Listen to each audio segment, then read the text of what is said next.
네, 시청자 여러분 박정호입니다. 자, 오늘은 저희가 또 이제 서울시장, 부산시장 재보궐선거 이제 뭐 6일 앞으로 다가왔는데요.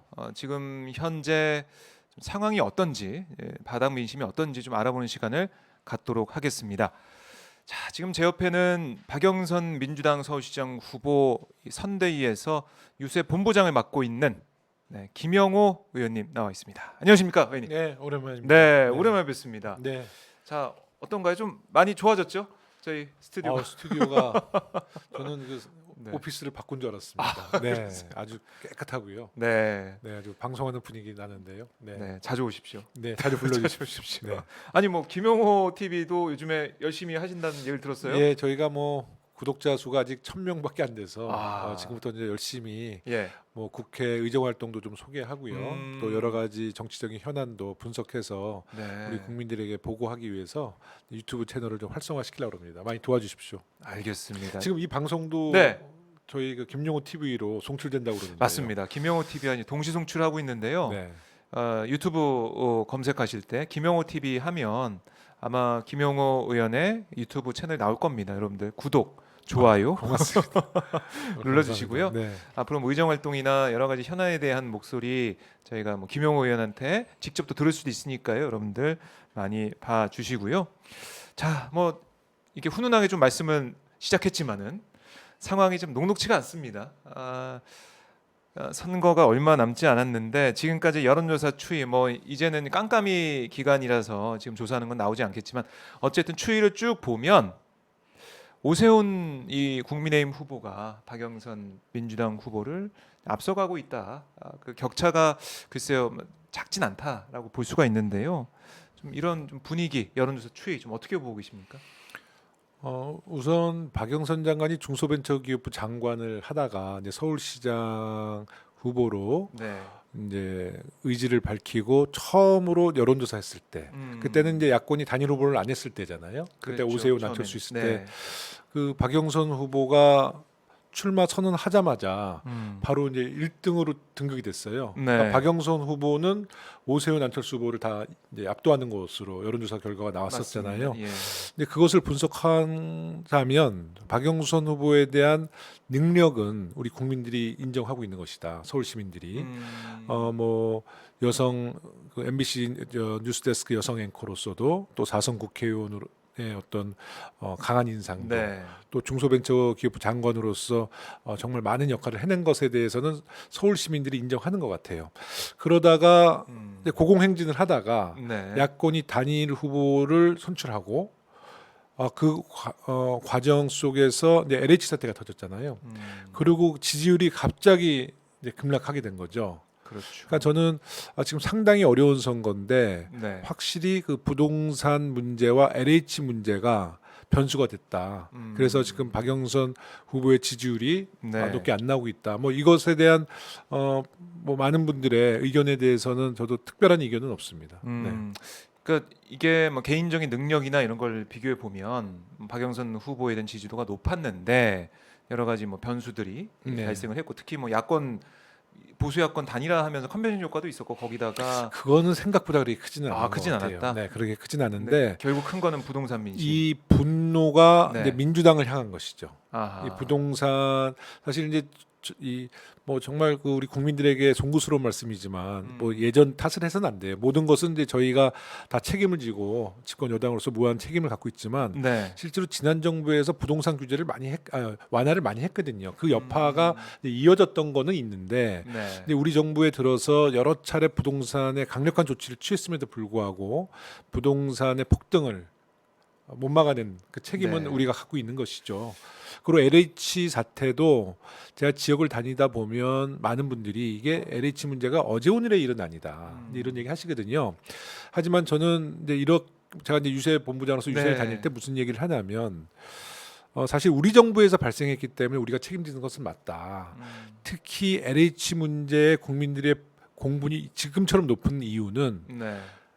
우리가 문재인 정부를 정말 믿고 지지해서 탄생시켰는데 문재인 정부에서 마저도 이런 일이 발생하느냐 이런 국민들의 허탈감과 정말 분노인 것이죠. 네. 그래서 우리가 이 문제는 정말 그 반성하면서 음. 최대한 빨리 개선해야 되는데 얼마 전에 제 친구 하나가 네. 이제 선거 이제 한 20일 전이었는데요. 근데 음. 대통령이 LH 사태 터지고 나서 발본색원 해라 이런 말씀하면서 네. 사정기관 쪽에다가 이제 강력한 조치를 요청을 했고 그랬죠. 며칠 전에도 그 사정기관장들 다 불러서 네, 부패 전적 네, 협의회에서 네, 해서 끝까지 추격해서 반부패 정책. 처벌해라 예. 이제 이렇게 했는데 그 친구가 그런 얘기를 하더라고요. 야, 그 대통령의 발언은 좀그 4.7 보궐선거에 악영향을 미치는 거 아니냐. 음. 대통령께서 발본색원해라 이제 이러면 사실 최근에 검경이 또 굉장히 아주 예민한 또그 관계잖아요. 검경 수사권 네, 조정 때문에. 그것 때문에. 예. 그러면 검찰은 검찰대로 최대한 수사를 할 것이고 경찰은 경찰대로 이제 경쟁 의식 때문에 수사를 하는데 국회에서도 다수가 민주당이고 네. 광역단체장, 기초단체장도 전국에서 다수가 우리 더불어민주당이고 그렇죠. 뭐 시의원, 구의원도 네. 다수가 이제 더불어민주당인데 음. 정말 이 수사를 저 수사의 방향은 결국은 더불어민주당 관련된 인사가 많이 포함될 것이다. 이런 걱정을 해서 대통령의 그 발언은 네. 4.7 보궐선거에 매우 안 좋은 영향을 줄 것이다. 이렇게 오히려? 걱정을 하더라고요. 그래서 제가 네. 뭐라 그랬냐면 바로 이런 점이 지난 정부와 다른 것이다. 음. 우리가 이 책임을 회피할 생각은 없지만 정말 우리의 동지가 포함이 돼 있든 우리 정부의 공직자가 포함돼 있더라도 지난 정부와 달리 지난 정부는 대충 마무리하고 은폐하고 그랬잖아요. 근데 네. 문재인 정부는 우리의 치부를 다 드러내서라도 그런 우리 내에 적폐가 있다면 네. 그것을 확실히 제거하는 것이 음. 지난 정부와 다른 문재인 정부다. 근데 이런 얘기를 했더니 그 친구도 진짜 좀 제대로 수사해서 아. 지휘고하를 막론하고 네. 이번 문제를 확실히 뿌리를 뽑아달라는 그런 얘기를 한번 한 적이 음. 있었습니다. 그러니까 그 이전 정부와 다른 모습이라고 했는데요. 그러니까 말은 다 할 수 있을 것 같고 이제 앞으로 행동으로 네. 어떻게 나타나느냐, 정말 철저한 수사, 성역 없는 수사가 되느냐 이게 중요해 보이는 것 같고, 그리고 어제 이낙연 전 네. 대표 그러니까 상임선대위원장도 뭐 부동산 문제 관련 사과도 했고, 오늘 뭐 김태년 당 대표 직무대행도 메시지를 내면서 국민 여러분께 좀 한 번 더 기회를 달라 이런 말씀도 하고 있어요. 네, 어떻게 보면은 뭐 읍소하는 전략 여기까지 지금 나와 있는데 네, 그런 얘기를 하는 거죠. 뭐 이른바 뭐 중도층에서는 좀 사과를 좀 일찍 하든가, 아니면 거기 부동산 문제가 좀 심각하고 여러 가지로 민심이 좋지 않다는 것은 그 전에도 봤는데 그동안 가만히 있다가 선거 앞두고 체면 치료하는 게 아니냐, 뭐 이런 오늘 김종인 국민의힘 비대위원장이 비판도 있긴 했습니다. 네. 이런 것에 대해서는 어떻게 보고 계십니까?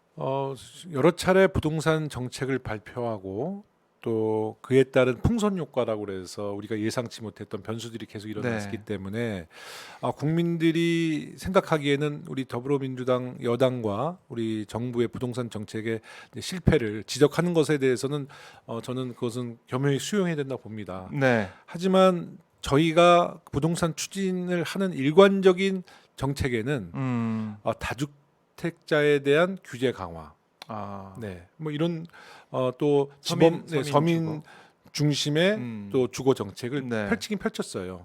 하지만 정말 이 시장이라는 것이 정부가 관여하고 개입을 한다고 해서 정말 우리의 의도처럼 이 시장이 네. 안정되지 못했던 것이거든요. 그러니까 저는 그 취지에 대해서는 우리 국민 여러분들도 많이 이해해 주실 거라 봅니다. 하지만 그 설계 과정 속에서 여러 가지 부분을 예측하지 못했다는 그런 오점은 있는 것이죠. 그래서 이 자리에서 저도 우리 국민분들께 네. 그런 디테일함이 좀 부족했다는 점은 사과의 말씀을 드립니다. 하지만 그 취지는 정말 집 없는 우리 서민들을 위한 정책을 추진했었다는 그 네. 진심은 좀 우리 국민들께서 좀 이해해 네. 주셨으면 좋겠습니다.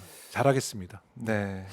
이 부동산 정책 일관성 있게 가려고 했지만 그 결과가 지금 놓고 보면 국민들이 분노하는 그런 부분들, 뭐 집값이 많이 오르고 또 세금 1가구 1주택인데 왜 세금이 이렇게 많이 내냐, 이런 여러 가지 비판이 나오고 있고요. 거기에 대해서 민주당도 사과를 하고 앞으로 잘하겠다 이런 입장인데, 다시 뭐 선거 구체적인 선거 얘기를 좀 돌아보면 네. 지금 오세훈 후보가 보수 야권의 단일 후보가 된 다음에 여러 가지 이 검증 과정이 이루어지고 있습니다. 특히 그 중에 핵심 중에 하나가 바로 내곡동 셀프 부상 의혹인데 이게 처음에 얘기 뭐 노무현 정부 때 된 거다라고 했다가 그게 아니라고 말을 바꾸고 그 다음에 처가 땅이 거기 있는지 몰랐다, 존재 자체도 몰랐다라고 했는데 뭐 측량할 때 있었다라는 증언이 뭐 세 사람 정도 나오고 있고 여러 가지로 오세훈 후보가 글쎄요 계속 말바꾸하는 게 아니냐는 의혹이 커지고 있는데 그럼에도 불구하고 여론조사 추이는 이게 뭐 눈에 띄는 그런 뭐 격차가 좁혀지는 게 보이지 않아서 이런 의혹 제기 자체가 별 효과가 없는 게 아니냐 이런 얘기까지 나오더라고요. 이런 상황은 또 어떻게 보고 계십니까? 아까도 언급했습니다마는 그 부동산 정책과 LH 사태로 국민들이 이제 단단히 화가 나신 거고요.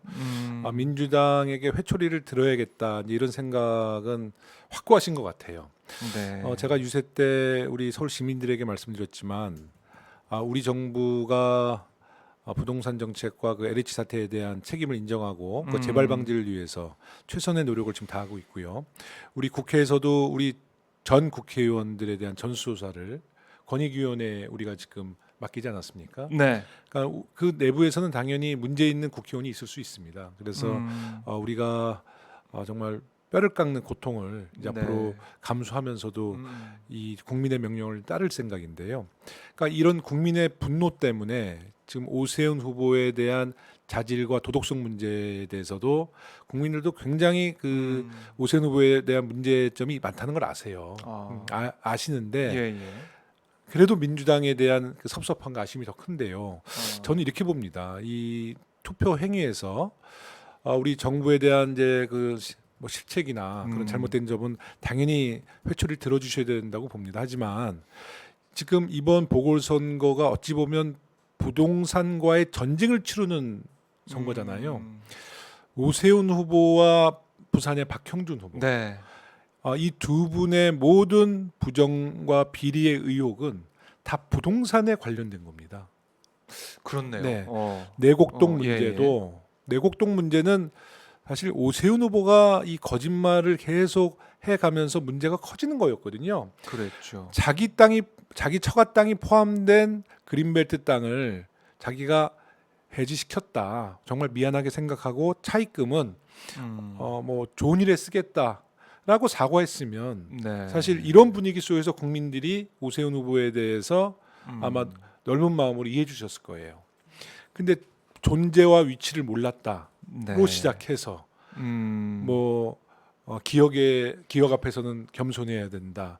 또 어저께 그 기자 토론회에서는 네.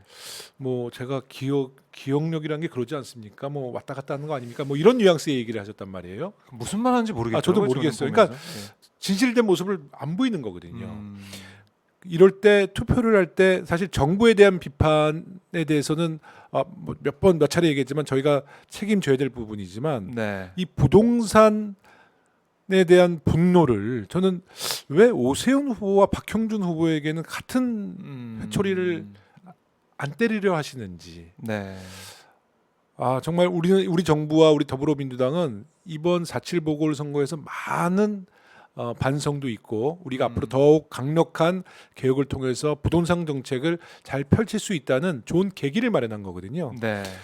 사실 야당이 2020년도 20대 총선 이후에 정말 야당이 잘한 거 있으면 하나라도 좀 한번 얘기했으면 좋겠어요. 저도 야당이 뭘 잘했나, 뭐 재난지원금 때 다 발목 잡았죠. 뭐 대통령 우리 백신 들어왔을 때 네. 대통령이 미리 안 맞는다고 비판하다가 또 백신 접종을 하시니까 왜 셉치게 하냐. 그러니까 정말 계속 그 국정 발목 잡기를 통해서 야당이 제1야당답지 않게 오히려 우리나라의 국정 운영에 네. 굉장히 큰 걸림돌이 됐었는데 지금 이번 선거가 부동산 투기에 대한 국민들의 분노로 이어지는 이제 더불어민주당에 대한 심판 이제 이렇게 이어져 가니까 네. 부산의 후보와 서울 후보 또 서울의 후보와 부산의 야당 후보에 대해서도 더 면밀히 검증하고 회초리를 들으셔야 되는데 네. 아직은 그 분노가 풀리지 않으신 것 같아요. 하지만 제가 지역을 다니다 보면 이제 두 가지 여론이 있더라고요. 이제 많은 분들이 그래요. 참 박영선 불쌍하다. 아. 네, 박영선 좀 시기를 잘못 타고 선거에 나오는 것 같아. 박영선 참 똑똑한 사람인데 안 됐어 이런 여론이 많고 아. 또 한쪽의 여론은 오세훈 후보 정말 내곡동 거짓말 정말 너무 심하다. 정말 그 왜 이렇게 거짓말을 치고 국민들을 무시하느냐. 네. 하지만 이번에는 민주당 심판하겠다. 또 이렇게 말씀을 하시거든요. 아. 그러니까 결국은 우리 여당에 대한 분노 이제 이것이 너무 높아서 지금 아마 그런 지지율이 나오고 있는데 네. 다행히도 이제 1차 TV 토론회, 2차 TV 토론회에서 이제 그 내곡동 문제를 더 많은 서울 시민들이 이제 인지하게 되셨고요. 네. 아마 일주일 동안 많은 시민들이 고민하실 거라고 봅니다. 지금 표출되는 여론조사 결과는 네. 많은 국민들의 그 분노의 감정이 표출됐다라고 보고요. 하지만 정말 투표장에 갈 때는 냉정해지거든요. 우리 더불어민주당에 대한 여당의 심판이냐 아니면 네. 오세훈에 대한 심판이냐 이것은 아마 투표장 가기 1시간 전, 1분 전에 결정될 것 같아서요. 뚜껑은 네. 까봐야 될 것 같습니다. 뚜껑은 열어봐야 된다 이런 네. 말씀이신데 뭐 토론을 안 하려고 하더라고요 오세훈 후보는 뭐 보니까. TV 토론 지금 다 네, 거부하고 있다고 네, 그러죠. 거부를 하는 입장이라서 특히 이제 밤에 하는 토론, 네. 내일로 뭐 할 것처럼 알려졌던 그런 토론. 다 거부하고 있다고 그럽니다. 글쎄요. 그렇게 되면 뭐 자기가 토론하면 할수록 불리하다라는 생각을 좀 하는 것 같아요. 그쪽 캠프는. 오세훈 후보가 네. 언변이 굉장히 좋은 사람이잖아요. 음. 네, 뭐 또 변호사 출신이고. 그렇죠. 예.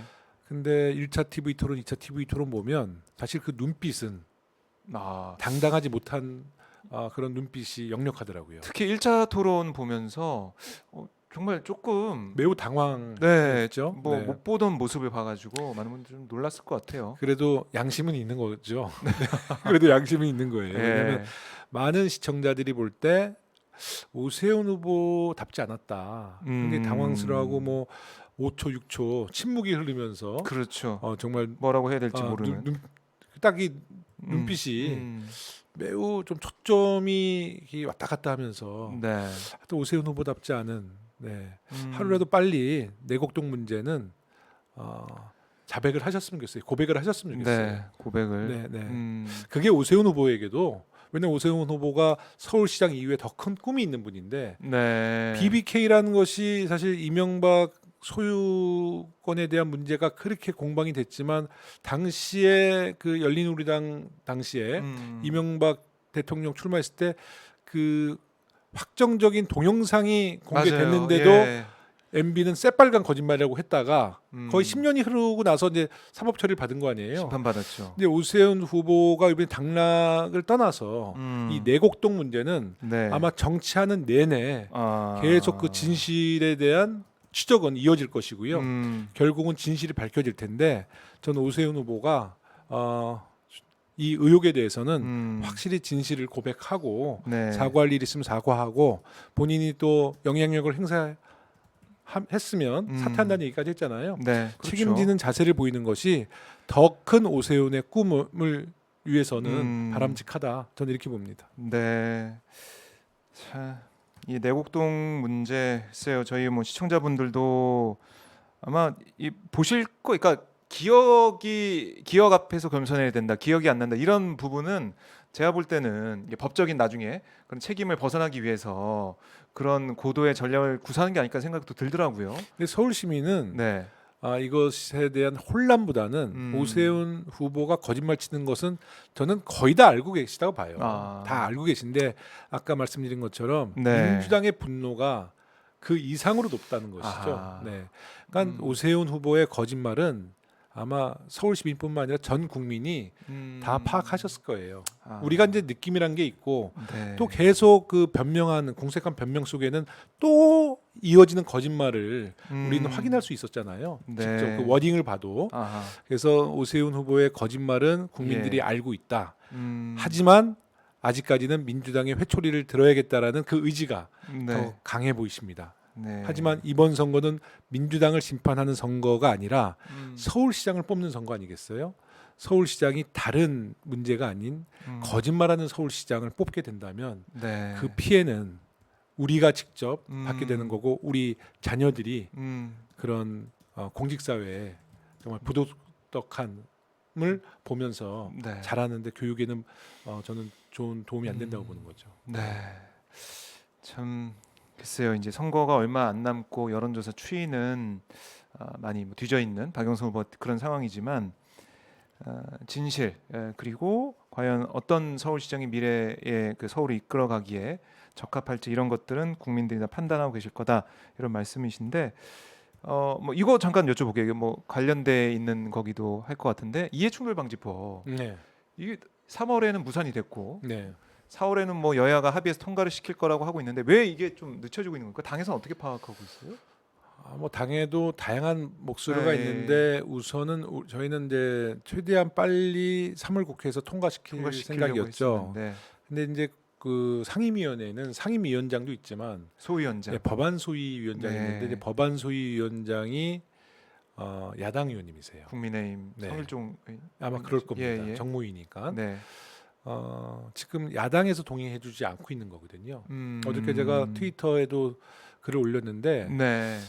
우리 국민들이 더불어민주당의 지난 21대 총선에서 180석, 지금 174석이지만요. 의석수를 주셨잖아요. 네. 이럴 때 강행해야 되는 거거든요. 아. 우리 정말 이해 충돌이 어제 오늘의 이야기도 아니고 예전부터 관련된 입법 사항이었는데 항상 타이밍을 놓쳤고요. 그 네. 예전에도 보면은 김영란법 먼저 통과되고 이해충돌방지법 네, 통과 네. 안 되고 뭐 이런 그렇습니다. 거 보면서 네. 그냥 제 식구 감싸기 하는 거 아니냐 국회의원들이 이런 네. 비판이 많았잖아요. 네. 네. 그래서 4월 국회는 반드시 저는 여야 합의로 통과되면 가장 좋지만 야당이 또 많은 핑계를 대거든요. 이유를 대고 저는 여당 강행 처리를 해서라도 이해충돌법은 반드시 통과해야 된다. 네, 저는 그런 생각을 갖고 있습니다. 네. 그러니까 이 총선 때 표를 주신 그 민심, 그 국민도 지금 국민이랑 똑같잖아요. 그렇습니다. 근데 1년 전에는 뭐 지지를 엄청나게 해주셔가지고 거대 여당을 만들어 줬는데 1년 만에 이렇게 바뀌셨어요. 일단 저희가 21대 국회에 들어서 정말 수십 년 동안 해결하지 못했던 개혁 입법도 많이 했어요. 뭐 경찰청법, 뭐 수사권 조정, 네. 국정원법, 뭐 공수처법, 그리고 부동산 문제. 중대재해 처벌법. 네. 정말 그거 저희가 174석이 아니었다면 아니었으면, 절대 통과되지 않고 100년 이후에도 통과가 안 됐을 겁니다. 하지만 우리 국민 예. 여러분들이 저희에게 다수당을 주셨기 때문에 네. 가능했는데 앞으로도 이제 개혁 입법을 많이 추진해야겠죠. 그게 네. 21대에 정말 국민의 명령을 우리가 충실히 따르는 거라고 보거든요. 하지만 아까도 말씀드렸던 이제 부동산이나 이제 민생 입법에 대해서 저희가 조금 부족했던 면이 있습니다. 근데 그런 점을 저희가 이제 이번 계기에 네. 잘 감안해서 앞으로 민생과 개혁 입법을 완전히 완수할 수 있도록 더욱 노력을 해야겠죠. 우리가 국민 여러분들께서 당연히 잘못하면 채찍 때려주셔야 되는데요. 네. 저희가 반성하고 더 잘하겠다는 말씀드리고 앞으로 보궐선거 이후에 저희 더불어민주당의 변화된 모습도 좀 지켜봐 주시고요. 잘하면 또 응원해 주시기 바라겠습니다. 네. 이해충돌방지법 민주당이 주도적으로 통과시킬 수 있는 점 저도 그저께 지켜보겠습니다. 하나 이해충돌방지법 하나 이제 법안 냈거든요. 아 그러세요? 네, 네. 네. 그거는 이제 고위공직자들이나 공무원들이 이제 사전 정보를 취득해서 뭐 부동산을 구입했을 때 그게 발각되면 모든 것을 소급 적용해서 다 몰수하는 법입니다. 근데 강력한 네. 법인데요. 뭐 의원들이 입법 발의를 해도 야당이 좀 동의를 해주셔야 되는데 야당이 계속 동의를 안 해주니까 조금 뭐 표면적으로는 이게 여러 가지 뭐 상황을 봐야 되고 꼼꼼히 따져봐야 된다 이렇게 얘기하고 있는데 그럼 아시겠지만은 그런 게 다 이제 지연 작전의 하나잖아요. 지연 전술에. 꼼꼼히 따져본다고 그럴 때 네. 법안 소위를 많아야 한 달에 두세 번 열거든요. 음. 많아야 정말. 뭐 한 달에 한 번 정도 안 열 때도 있어요. 네. 지금 국회법은 한 달에 두 번 이상 열리게 돼 있거든요. 정말 이 시급한 법이면 한 달에 이 30일 매일 만나서 법안 소위 토론해도 되잖아요. 그렇죠. 그러니까 이것은 정말 핑계밖에 안 돼요. 그러니까 이게 우리가 시간을 달라. 그럼 한 달을 하루 다 쪼개서 네. 30번의 심도 있는 논의를 하게 되면 한 달 만에 처리할 수 있는 거고요. 그렇죠. 네, 뭐 일주일이라도 매일같이 밤낮 토론하면 7번 이상을 심도 있는 법안 심사를 할 수 있습니다. 네. 그러지 않고 그냥 한 달에 한 번씩 하면 10번 하면 1년 가요. 아, 그러니까 그런 그 국회의 태도가 잘못된 것이죠. 네. 네. 알겠습니다. 의지의 문제라 봅니다. 의지의 네, 문제다. 그런 의지 민주당 가지고 있는데 국민의힘 좀 부족하다 이런 말씀이신데 어제 지금 오세훈 후보가 참석했던 관훈 토론회 보니까 이런 얘기를 하더라고요. 용산 참사 관련해서 임차인들의 폭력적 저항 탓이다. 네. 이런 얘기를 해서 여기에 대한 또 국민들의 분노. 글쎄요. 이게 뭐 이낙연 대표는 뭐 이런 얘기를 하더라고요. 전 대표는 이게 이제 오세훈 후보의 본래 모습이다라고 얘기까지 하고 있던데. 파시스트즘이라고 그러더라고요. 파시스트즘. 뭐 그런 얘기가 나올 정도로 네. 그러니까 이렇게 오세훈 후보가 글쎄요. 말씀하신 것처럼 언변도 좋고 또 호감을 많이 좀 보여줄 수 있는 호남형이고 뭐 네. 그렇게라고 할 수 있겠지만 말을 하거나 어떤 정책에서 얘기를 하거나 이러면은 좀 이건 아닌데라고 생각하시는 분이 많을 것 같은데 어제도 용산 참사도 그랬던 것 같아요. 정말 저는 경악을 금할 수가 없는 발언이죠. 6명의 희생자가 있었잖아요. 예. 네. 그건 말 실수라고 하기보다는 네. 아마 의식 구조, 뇌 구조일 거예요. 그리고 자기의 정체성일 겁니다. 정체성이다. 네, 지난번에 우리 그 개천절 집회인가요? 정광훈 목사 때 그 오세훈 후보의 극우적인 발언. 네. 지금 그 모습은 안 보이잖아요. 맞아요. 그 네. 얘기는 네. 안 하고 그때 그 느낌은 안 나고 있어요 지금. 저는 네. 제가 이것도 SNS에 올렸는데 단일 후보로 오세훈 후보가 선출되고 나서 가장 기뻐할 사람은 정광훈 목사가 아닐까라고 저는 생각이 들었어요. 왜냐하면 네. 정광훈 목사의 입장에서는 우리 광화문 광장, 서울광장 늘 집회 신고를 했을 때 우리 더불어민주당 시장 시절에는 네. 사실 계속 허용하지 않았거든요. 수용하지 그렇죠, 않았거든요. 그렇죠. 근데 오세훈 후보가 서울시장이 되면 음. 정광훈 목사뿐만 아니라 그 극우 세력들이 네. 서울광장을 접수할 가능성이 매우 높습니다. 그럴 수도 네. 있겠네요. 오세훈 후보가 되면 시장이 되면.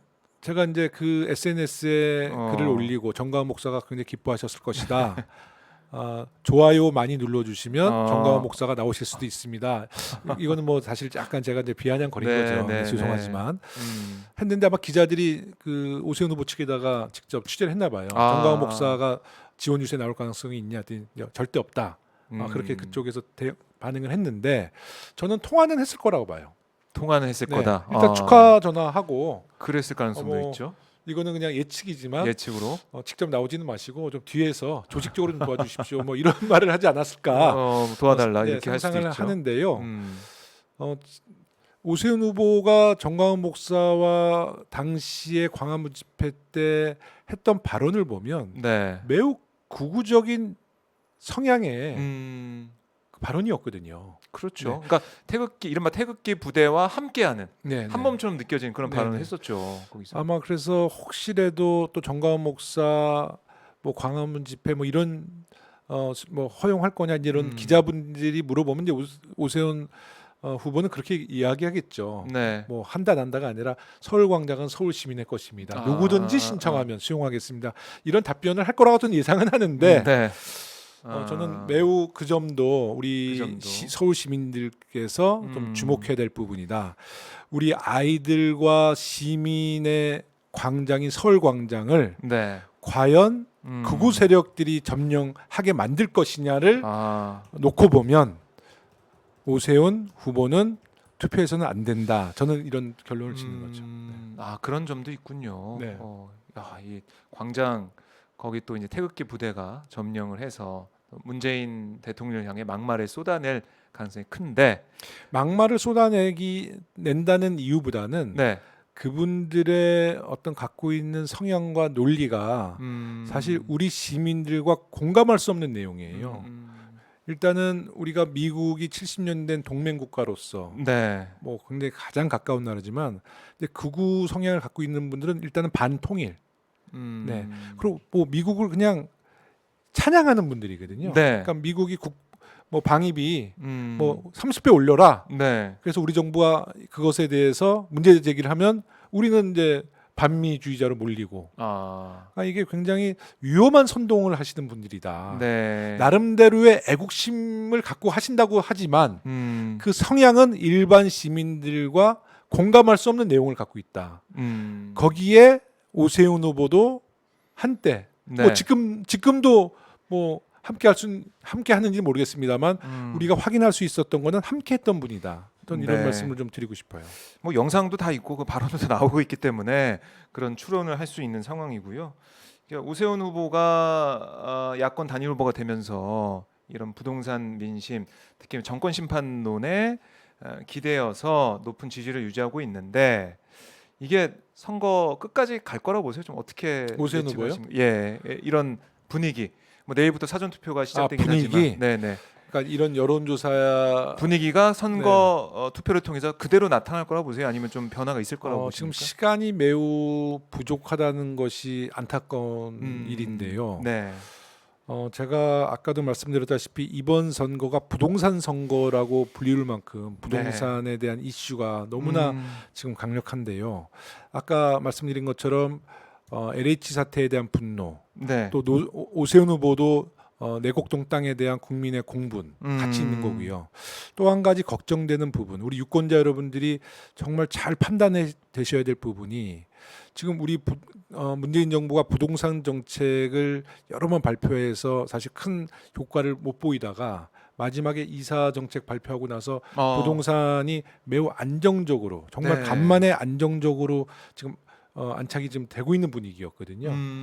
이미 여러 매체에서 강남의 부동산의 폭등이 멈췄다. 네, 그런 네, 보도가 조금 나오기 시세가 시작했더라고요. 떨어지고 있다라는 보도도 네. 나왔을 정도로 이제 안정세가 시작이 됐는데 네. 오세훈 후보가 최근에 어떤 이야기를 했냐면 본인이 서울시장에 취임을 하게 되면 일주일 내로 재개발 재건축 규제 완화를 하겠다고 그랬어요. 규제를 풀어주겠다고 그랬어요. 그렇죠. 그리고 나서 지금 어떤 일이 생기냐. 이것도 뭐 매체에서도 나오고 제가 직접 취재해 본 결과인데요. 이미 목동, 네. 송파, 강남 핵심 부동산 투기 지역 여기에 매매 문의가 엄청나게 들어오고 있다는 겁니다. 특히 이른바 그 재건축 네, 그 바라고 있는. 재개발을 중심으로 한 네. 목동 지역이 지금 재개발이 뭐 엄청나거든요. 네. 또 송파, 강남 오래된 아파트들이 있는 네. 그런 곳들. 그 지역에 다시 지금 부동산 경기가 들썩들썩 한다는 거예요. 그러면 예. 우리 문재인 정부에서 추진하는 부동산 억제 정책과 만약에 오세훈 후보가 당선돼서 서울시장이 되면 네. 서울시장이 주도하는 부동산 규제 완화 정책이 충돌을 했을 경우에 네. 중앙정부는 부동산을 억제하려고 그러는데 네. 수도권은 계속 부동산 규제 풀어주면서 그거를 분위기를 그렇게 조성을 하면 네. 결국은 집 없는 서민들 또 일반 주민들 네. 시민들이 다 피해를 보는 겁니다. 그리고 또 그게 거짓말이 될 가능성이 높은 게요. 네. 서울시의 시의원이 97%가 더불어민주당 소속이에요. 네. 우리 시의원들이 오세훈 후보가 취임한다 해도 일주일 만에 재개발 재건축 규제 다 풀어주면 우리 시의원들이 그걸 가만히 있겠습니까? 아하. 당연히 우리가 저지하겠죠. 그러니까 오세훈 후보가 표를 얻기 위해서 네. 정말 아무 공약이나 막 던지는 거거든요. 그리고 그 공약 내용이 너무나 위험한 발상이에요. 지금 부동산으로 국민들이 화가 나 있는데 네. 거기에 부동산 폭등 정책을 쓴다고 하니 저는 정말 서울시장 후보로서의 자질을 한번 검토해봐야겠다 이런 생각을 하고요. 네. 우리 국민 여러분들도 이 문제에 대해서는 정말 좀 깊게 좀 생각해 주셨으면 좋겠어요. 네, 그런 것들을 생각하고 판단하게 된다면 지금 여론조사 추이랑 다른 결과가 나올 수도 있다. 그렇습니다. 이런 지금 제가 몇 번 강조하지만 국민들이 너무 화가 나셔서 네. 민주당에 대한 심판에 대해서만 지금 생각을 하시는데 네. 정말 이제 오늘 내일 점점 투표 날이 다가오면서 이제 유권자들은 냉정해지시거든요. 네. 그럴 때 아까 말씀드렸다시피 부동산의 개인 비리 의혹을 가진 후보를 검증하고 네. 그리고 부동산 안정 정책에 부합할 수 있는 후보를 선택하는 것이 이번 선거의 의미거든요. 네. 네. 그렇습니다. 그런 의미를 곱씹어 보고 투표장에 나올 그 지지층들 누가 많을까? 네. 좀 어떤 당이 더 지지층을 많이 투표장을 끌어낼 수 있을까? 이것도 좀 중요해 보이는데 네. 자, 박영선 후보가 어쨌든 고군분투하고 있는 그런 모습이에요. 박영선 후보가 좀 어떤 정책으로 또 어떤 메시지로 남아 있는 선거 통해서 시민들께 호소해야 된다고 보십니까? 그러니까 박영선 후보의 가장 큰 그 공약 중에 하나, 네. 21분 도시 서울. 음. 여기는 뭐 많은 것을 담고 있어요. 네. 일단은 시민 중심, 사람 중심의 도시를 만들겠다. 음. 그리고 사람 중심의 편리한 도시를 만들겠다. 21분 내에는 학교도 있고 직장도 있고 병원도 있고 공원도 있고 뭐 쇼핑센터도 있는. 그렇습니다. 근데 이렇게 21분의 스피드 도시가 된다면 강남부 균형 발전도 많이 네, 사라지고 사라지고요. 균형 발전을 갈 것 같고 그리고 오세훈 후보는 네. 뭐 강남 비강남 이런 얘기를 하던데. 아유, 그거는 정말 그것도 굉장히 위험한 발상이죠. 예. 그리고 이제 유치원 무상급식, 네, 유치원 무상. 왜냐하면 이제 어린이집은 이미 무상급식이 되고 지원이 있는 되고 상황이고, 있는데 예. 이제 일부 유치원이 무상급식이 이루어지지 않고 있어요. 맞습니다. 그래서 이제 우리가 초중고 다 무상급식 정책을 쓰고 있잖아요. 네. 근데 무상급식도 이제는 이거는 저희 유권자가 어저께 저한테 해주신 얘기인데 무상급식도 이제 의무급식으로 이름을 바꿔야 될 것 그럴 같아요. 수도 있겠네요. 무상급식은 이제 처음 시작했을 때 무상급식이지만 이제는 이제 무상이라는 의미가 아니라 이 급식 아이들의 교육 현장에서 지급되는 급식은 의무급식이다. 저는 이제 이렇게 명칭을 좀 바꿨으면 좋겠다. 그래서 유치원에 의무급식을 공약을 했고요.